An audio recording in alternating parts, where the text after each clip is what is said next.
சொல்றவங்களோட எண்ணிக்கை ரொம்ப குறைவா தான் இருக்கும். 200 150 அப்படி இழுக்க ஆரம்பிப்பாங்க.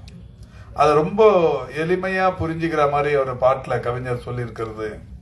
உயிரெழுத்து 12, மெய்யெழுத்து 18, ஆயுத எழுத்து 1, உயிர் மெய் எழுத்து 216, ஆக மொத்தம் 247ன்னு பாட்டுல சொல்லியிருப்பாரு. மிக ரொம்ப பொருத்தமான ஒண்ணு. இன்னைக்கு நிறைய பேர் இருக்கிறாங்க கம்பராமாயணத்தை எழுதுந்த சேக்கிழார்ன்றாங்க.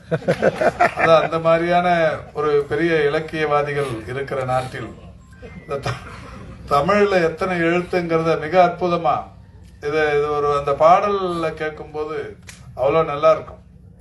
அது அந்த மாதிரி அந்த புத்தகம் நிச்சயமா இந்த புத்தகத்தை நானும் நண்பர் சொர்க்கோ அவர்களுக்கு என்னுடைய உறுதி என்பது, நான் கலந்து கொள்ளுகிற பள்ளி விழாக்கள் எப்படியும் ஒரு வருஷத்துல ஒரு 10-15 பள்ளிக்கூடத்துக்காவது நான் விழாக்களில் கலந்து கொள்கிற அந்த வாய்ப்பு, தொகுதியிலையும் சரி அல்லது வெளியிலையும் சரி, ஒரு பள்ளிக்கு நான் போகும்போது ஒரு 100 புத்தகத்தை நான் என் சார்பில் வாங்கி அந்த மாணவர்களுக்கு பரிசளிப்பேன்.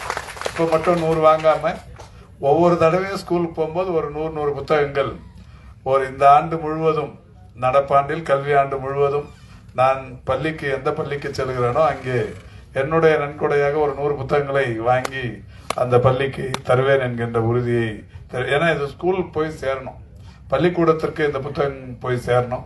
அதை கடந்து இன்னைக்கு இங்க வந்திருக்கிறவங்க அத்தனை பேருமே ஒரு சிறப்புக்குரிய ஆளுமைகள். இந்த நம்ம மாநகராட்சியின் வார்டு குழு தலைவர்களே கிருஷ்ணமூர்த்தி வந்திருக்காரு, துர்ராஜ் வந்திருக்காரு, நம்ம பெருங்குடி ரவிச்சந்திரன், இவங்கெல்லாம் வார்டு குழு தலைவர்கள்.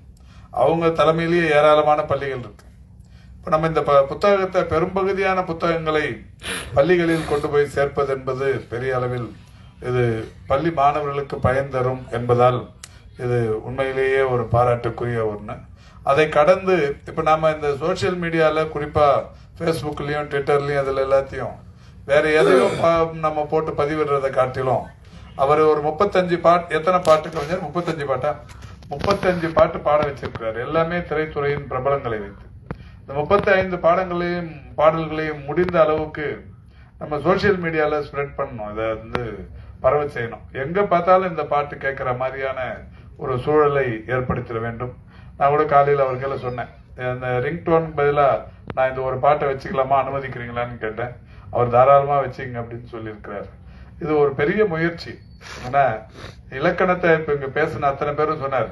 நம்முடைய குறிப்பா அருள் தொகுத்து வழங்கி கொண்டிருக்கின்ற பேராசிரியர் அருள் சொன்னார், இலக்கணம்னா அதை விளக்கணும்ன்ற மாதிரியான ஒரு சூழல் இருக்கிற போது இலக்கணத்தை இனிமைப்படுத்தி மக்களுக்கு கொண்டு போய் சேர்க்கிற இந்த முயற்சி என்பது உண்மையிலேயே பாராட்டுக்குரியது. அவர் கவிஞர் சொர்க்கோவை பொறுத்தவரை நான் இந்த 20 ஆண்டுகளில் அவரை மிக சிறப்பாக பயன்படுத்தி கொண்டேன்.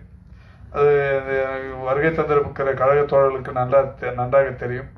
அவரை நான் பயன்படுத்தி கொண்ட அளவுக்கு அவருடைய பெற்றோரே அவரை பயன்படுத்தி இருப்பார்களா என்பது சந்தேகம்தான்.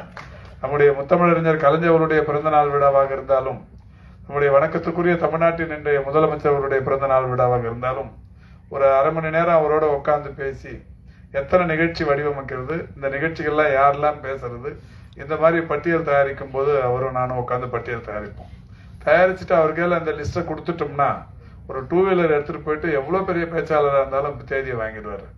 இப்போ நாங்க 2 பேரும் நின்று ஏற்பாடு பண்ண நிகழ்ச்சிகள்ல MS விஸ்வநாதன் வந்து பாடி இருக்கிறார், பி சுசீலா வந்து பாடி இருக்கிறாங்க, LR ஈஸ்வரி வந்து பாடி இருக்கிறாங்க, SA ராஜ்குமார் பாடி இருக்கிறார், சங்கர் கணேஷ் வந்து பாடி இருக்கிறார். அது மாதிரி பெரிய பாடகர்கள் எல்லாரும் பாடி இருக்கிறாங்க. நம்ம பெருமதிப்பிற்குரிய செந்தில் இருந்து எல்லாருமே, இப்ப இருக்கிற சக பாடகர்கள் எல்லாருமே, மாலதி, சின்ன பொண்ணு, வேல்முருகன், இது மாதிரி எல்லாரையும் பாட வச்சிருக்கிறோம். இந்த திரைத்துறையில் இருக்கிற பெரும்பகுதியான பாடகர்கள் பாடியிருக்கிறாங்கன்னு சொன்னா அதுக்கு சொர்க்கோ மிக முக்கியமான காரணம். இந்த தென்சென்னை மேடைகளில் தலைவருடைய பிறந்த நாளும் தளபதியுடைய பிறந்த நாளும் தொடர்ச்சியா இந்த இசை நிகழ்ச்சிகள், இசையரங்கங்கள் நடந்ததுன்னா அதுக்கு முழு காரணம் நண்பர் சொர்க்கோ. அது மட்டும் இல்ல, ஏராளமான ஆளுமைகள் இது வரைக்கும் திமுக மேடையில திமுக பேச்சாளர்கள் மட்டும் என்பதை கடந்து வெளியிலிருந்து மிகப்பெரிய அளவில் திரைத்துறையை சார்ந்தவர்கள், நீதித்துறையை சார்ந்தவர்கள், முன்னாள் துணைவேந்தர்கள் எல்லாம் பேசினாங்கன்னா அது சொர்க்கோவுடைய பங்களிப்பு தான் அதுல மிக முக்கியம். இங்க கே பாலச்சந்தர் பேசினாரு, பாக்யராஜ் முதல்ல வந்து பேசினாரு. இது மாதிரி ஏராளமான ஆளுமைகள், ஏராளமான துணைவேந்தர்கள் நிறைய பேர் இதுல பேசியிருக்காங்க. இப்போ இவரை யாரெல்லாம் வாழ்த்திருக்கிறாங்கன்னு இதுக்கு முன்னாடி அவர் எழுதின புத்தகத்துக்கு கவிஞர் சுரதா எழுதியிருக்காரு. கவிஞர் சுரதாவை பொறுத்த வரைக்கும் உங்களுக்கு நல்லா தெரியும், அவர் அவ்வளவு சீக்கிரம் யாரையும் பாராட்டவே மாட்டார்.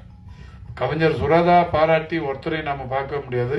கவிஞர் சுரதாவால் பாராட்டப்பட்ட ஒரு அற்புதமான கவிஞர் தான் அது நம்முடைய சொற்கோவர்.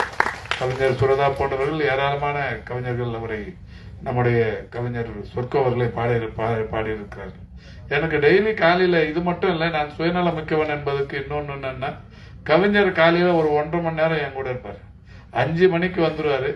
1.5 மணி நேரம் நாங்க நடக்கிறப்ப எங்களுக்கு அந்த சோர்வு தெரியாம நடக்கிறதுக்கு கவிஞர் தான் மிக முக்கியமான காரணம். நகைச்சுவா பேசுறது, நகைச்சுவை பாடிக்கின்னு வேற வருவார். அதாவது கூச்சப்படவே மாட்டார். இப்ப ரோட்ல யாராவது நிறைய பேர் காலையில நடக்கும்போது 10 பேர் அக்கம் பக்கத்துல நடப்பாங்கல்ல, இவருக்கு அந்த கூச்ச நாச்செல்லாம் இருக்காது. அவர் பாட்டுக்கு உச்ச ஸ்தாயில பாடுவார். நாகூர் அனிபா வாய்ஸ்ல பாடுவார். போறவங்க அத்தனை பேருமே இவரை திரும்பி பார்ப்பாங்க. அதை பத்தி கவலையே பட மாட்டார். நடிச்சு வேற காட்டுவார். ஏற்கனவே அவருக்கு நடிச்சு பழக்கப்பட்டவர். பெருமதிப்பிற்குரிய அஜித் போன்றவர்களுடன் நடித்திருக்கிறார். ஏராளமான திரைப்படங்களில் நடித்திருக்கிறார். இளையராஜா பாடலுக்கு அவருடைய இசைக்கு பாடல் எழுதியிருக்கிறார். சினிமாவில் மட்டுமே நிறைய அழகி படத்துல பாட்டு எழுதியிருக்காரு, நிறைய படத்துல எழுதியிருக்காரு. நடிச்சும் ஒரு 4-5 படத்துல நடிச்சும் இருக்கிறார். அது என்னன்னு தெரியல, இங்க வந்துட்டாரு. ஆனா அது என்னன்னா, இப்போ நாங்க காலையில அதெல்லாமே அந்த திரையில போய் எதை செய்ய முடியாதோ அதை எங்க முன்னாடி செஞ்சுக்காரு. இப்ப அரவிந்த் ரமேஷ் வரும்போது சொன்னார், சார் வந்து எனக்கு இன்விடேஷன் கொடுத்தாரு, கொடுத்துட்டு ஒரு பாட்டு பாடியும் காட்டிட்டு போயிட்டாருங்க. அந்த மாதிரி ஒரு நல்ல கலகலப்பானவர். அவர் எங்க இருக்காரோ அந்த இடத்துல கலகலப்புக்கு வந்து குறையவே இருக்காது. அதனாலதான் இவ்வளவு பேரு ராத்திரி 9 மணிக்கும் அவரை பாராட்டுறதுக்கு, அவரை வாழ்த்துறதுக்கு வந்து உட்காந்துக்கிறாங்க. ஒரு மதிப்பிற்குரிய கவிஞர் முத்துலிங்கம், அவர் உங்களுக்கு நல்லா தெரியும்.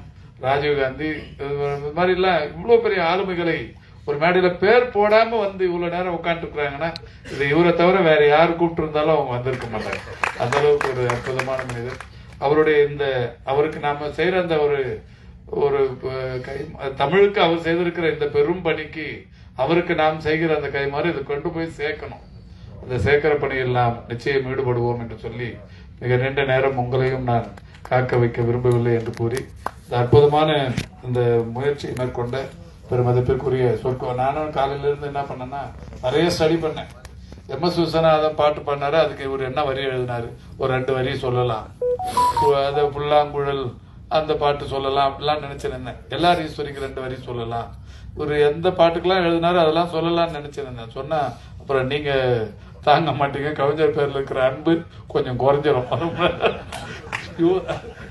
அதுக்கு ஒரு தனியா அது ஒரு புத்தகம் போட்டிருக்காரு, எந்தெந்த பாட்டு